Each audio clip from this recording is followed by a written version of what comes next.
but we as a nation of people will recognize why we have gone astray, that we have left off the power of God, the power of the Word of God, and we have drifted into fables. We have done that.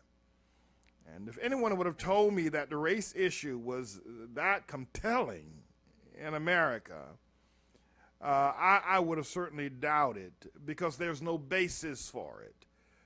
But apparently, Satan has used race and religion, both of which are bogus in Mr. Obama. His race is bogus, and so is his religion. Now, a number of people run around of the liberal mindset and say, well, see, that's the problem, Manning.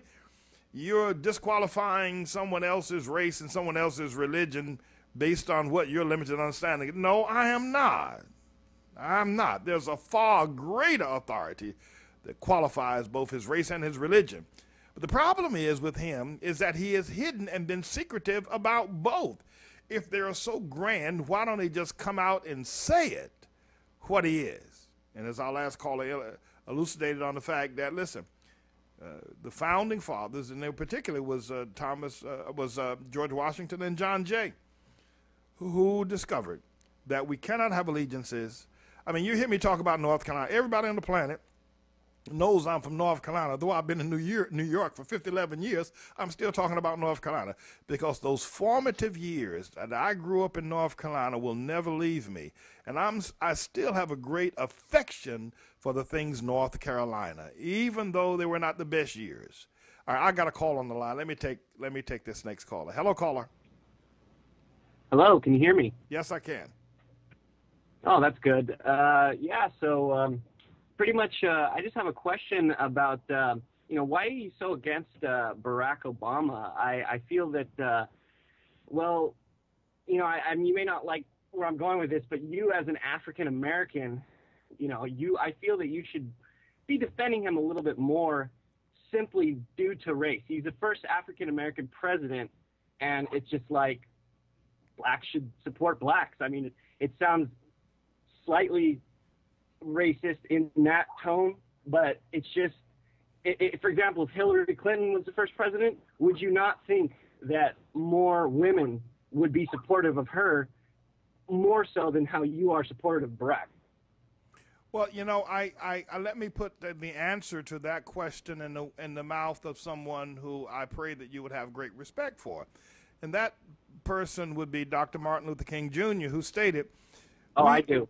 We should judge a man by the content of his character and not by the color of his skin. So effectively, what you're asking me to do and to acquiesce to is to simply support someone because of the color of their skin and not because of their character. And I can't do that. I can't bring myself to simply say, well, because you're black, I'm in support of you. I don't want to live that kind of life, even before Dr. King said that. I don't want to live like that. I find it would be very confusing. I would not know how to make the right kind of judgments or even how to appreciate my fellow man. And I am confident that I would miss out on a lot of joy in life, and more specifically, I would miss God altogether and the great spice of variety that he has created that we might be able to enjoy if I marginalize all of my pursuits based on color. It is so foolish to do that. It is beyond foolish to do that. And America has done that much to her regret. Right, where they're just supporting someone just because their color, or they're just supporting, say, if Hillary was the president, they would be supporting her just because she's a woman, not because they actually agree with her views. I understand that's definitely not good.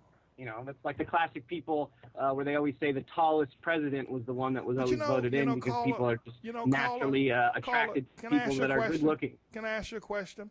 Let's say, for instance, you walked into the Ritz-Carlton Hotel or the Four Seasons Hotel here in New York, or I walked in. And I walked in, and the grand and glorious lobby that's there, and people sitting in the lobby saw me, and because I'm black, they immediately made some judgments about me, that I probably can't afford to be there, or that I'm there to do some work, or that I'm there to rob the place. You know, you're not an actual customer of a 5-star or a 4-star room, right? And what they would be doing, they would be making a judgment based on this color of my skin, and that's what people did with Obama, caller. And that is so wrong. It is so wrong. And the worst racists are not the white folk, it's the black people who die by the fact that because he's black, he should be supported. But essentially what they should never, ever raise the issue again when someone judges them because they're black. What they're saying is that we like it when you judge us because if it's good, but we don't like it when it's wrong. And you can't have it both ways. I have never seen anything as foolish as this in all the days of my life, that people voted for Obama simply because he was black. And I can tell you this. Okay, yeah, that's definitely bad. When the actual elections were going on, I was kind of disturbed that people didn't actually know what he really stood for. But the reason why I brought this up to you in the first place is just because I felt that, okay, how do I want to put this? I want to try to put this as nicely as possible as what I mean. Just let it all hang out, man. Just say it. Right. It sounds to me a little bit like you are attacking him because you know that it will make prominent news.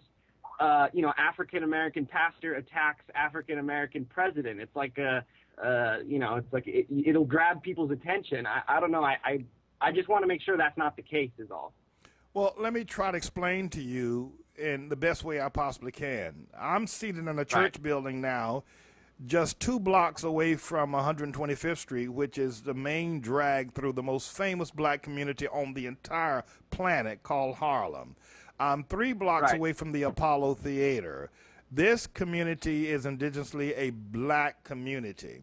For me to stand up for the 2 years I've stood up in the middle of this black community and denounce Obama as I have done, I've taken my life into my hands. At any time, an irate black person, some member of the Bloods or the Crips, trying to get initiated into one of those games, would take me out based on that. So obviously, I'm a little smarter than that. I'm not trying to.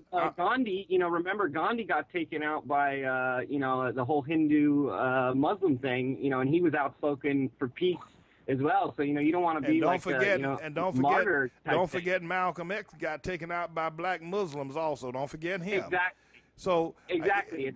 So I'm not the enemy. So to say that I'm looking for notoriety is certainly a misinterpretation of my reasons for standing. I'm against Obama for spiritual reasons. I'm not against him because he's black. I don't think he's black. I know, that sounds foolish, but I'm against him for spiritual reasons, and I have stated that from day you were one. Strongly against Bush. You were strongly against a former president, former Governor Bush.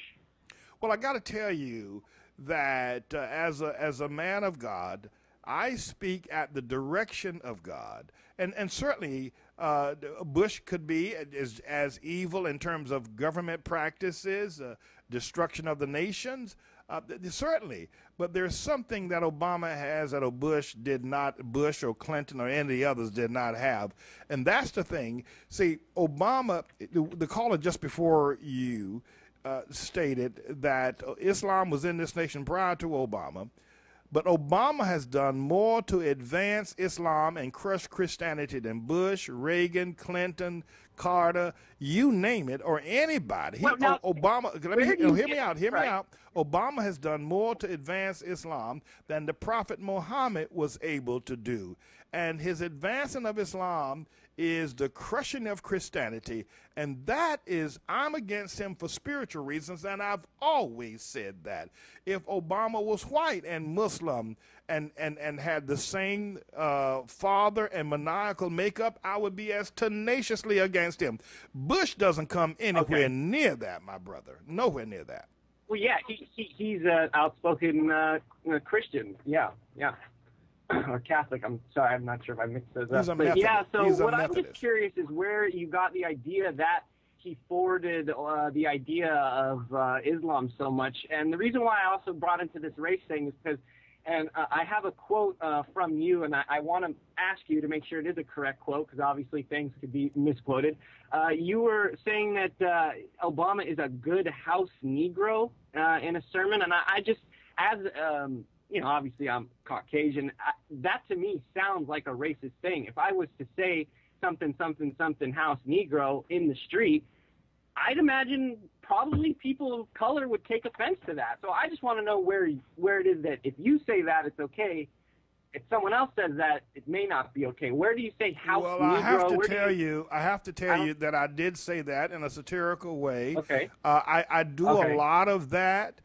It is not the ultimate description of him, but I think that in terms of trying to appreciate and understand what that term has meant in the past is the reason why I use it, but it's not ultimate. It certainly is that. But yes, I did say that. Hello? Okay, so and then so back to the point of how is Obama, how did he forward Islam?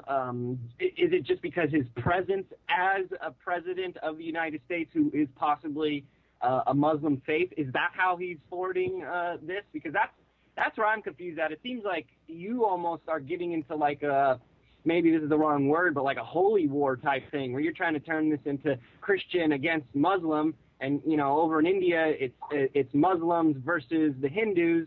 And it's like, why do all these religions have to fight? Aren't you guys all praying to the same God? I mean, no, we're not. I don't understand. No, You're sir. No, sir. God. We're not praying to the same God. No, no, sir. No, sir. No, sir. We're not.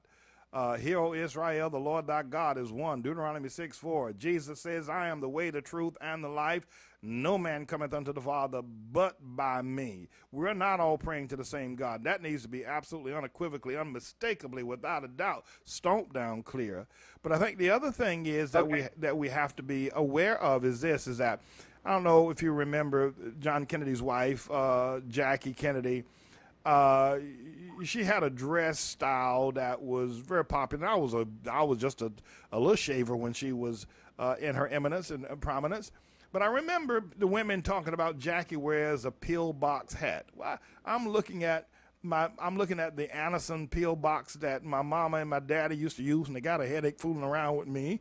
And I'm thinking, well, she wears a pillbox hat. Well, I didn't know what they were talking about until I discovered there's a form of hat and a fashion design. I don't know whether it was a French fashion designer or an Italian or whoever it was, but it was a pillbox hat. And to that very day, if you mention pillbox hat, women will know it because Jackie Kennedy made it popular, simply because she has high visibility. Well, Obama, just with his, even if he was a stomped down, if you will, Pentecostal tongue-talking, foot-washing Christian, with an Islamic name, that raises the bar of visibility for Islam and creates more people attracted to it.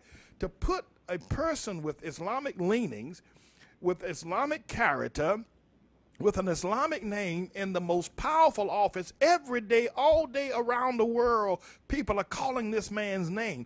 That has catapulted Islam far beyond anything Muhammad will ever be able to do. But I just want to point out, though, that I would imagine that exemplifies even more so that America isn't a racist nation, because if it was, of course it would never put someone with the name, Hussein or whatever the spelling is similar, and no, they would America never put him in power. So the fact America, I beg to differ with you.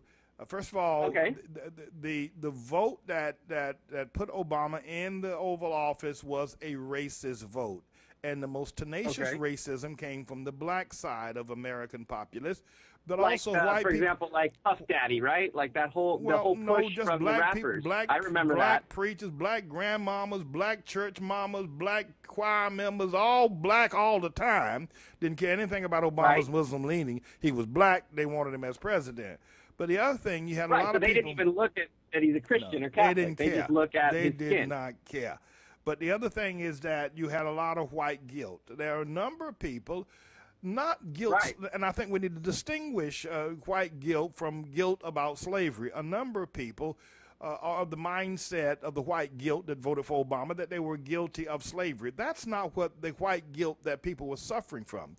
When you go through the history of black people in America post-slavery, and going back to where most people are presently who are alive are able to survey black people's relations in America,